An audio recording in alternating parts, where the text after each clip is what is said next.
Good મોર learning મારા વાલા વિદ્યાર્થી મિત્રો. દોસ્તો, અર્થ સ્કૂલ હોય, મણિકૃપા સ્કૂલ હોય, સ્વસ્તિક સ્કૂલ હોય કે કોઈ પણ સ્કૂલ હોય, એને ટોપ 3 વિદ્યાર્થી એ અમારી સંસ્થાના.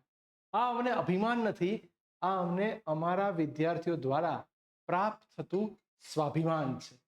દોસ્તો, અમે આ વખતે વિચાર્યું કે 1 થી 3 નહીં, 1 થી 5 વિદ્યાર્થીઓને લાવીએ, અને ખબર પડી એમાં પણ અમારા જ વિદ્યાર્થી છે.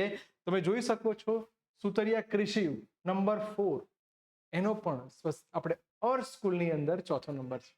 કઈ રીતે મહેનત કરવી જોઈએ, કઈ રીતે ભણવું જોઈએ, કઈ રીતે વાંચવું જોઈએ, આ બધી વસ્તુ વિશે આપણને સુતરિયા કૃષિ કહેશે કે બી ગ્રુપની અંદર ડોક્ટર સુધીની સફર કેવી હોય છે. પ્લીઝ વેલકમ કૃષિ સુતરિયા.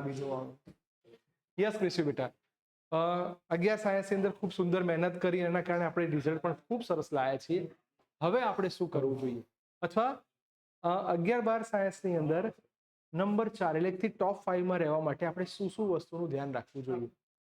પહેલી બીજી એક્ઝામના મહત્વ વધારે આપવું જોઈએ, કારણ કે પહેલી બીજી એક્ઝામમાં જો લેવલ ઘટે એટલે કે રિઝલ્ટ ઓછું આવે તો છેલ્લી એક્ઝામમાં ભલે વધારે માર્ક્સ લાવે તો તમારું ઓવરઓલ જે સરેરાશ છે નીચે જ આવે. એમ કરતાં પહેલી બીજી બંને એક્ઝામમાં વધારે માર્ક લાવવાનો પ્રયત્ન કરવો જોઈએ. જો કેટલી સરસ વાત કરી, તમે જોયું આ કહેવા શું માંગે છે ખબર છે? ઇનડાયરેક્ટલી ડે 1 થી મહેનત કરવી જોઈએ. ઘણા લોકો વિચારે કે પહેલી પરીક્ષા ચલો જેમ પતી ગઈ એમ હવે મહેનત કરું, તો તમે જોઈ શકો છો કે આ 4 નંબર, 2 નંબર, 3 નંબર એ જળવાઈ ના. એની માટે સાયન્સમાં છીએ ડે 1 થી ફૂલ ફ્લેશથી પોતાની સાથે તૈયારી કરવી જોઈએ. યસ બેટા.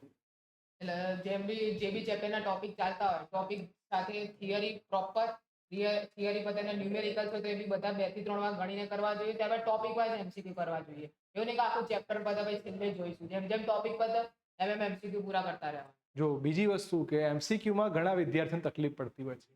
ઘણા શું કરે, ચેપ્ટર પતે એટલે સીધા 200 એમસીક્યુ કરવા બેસે.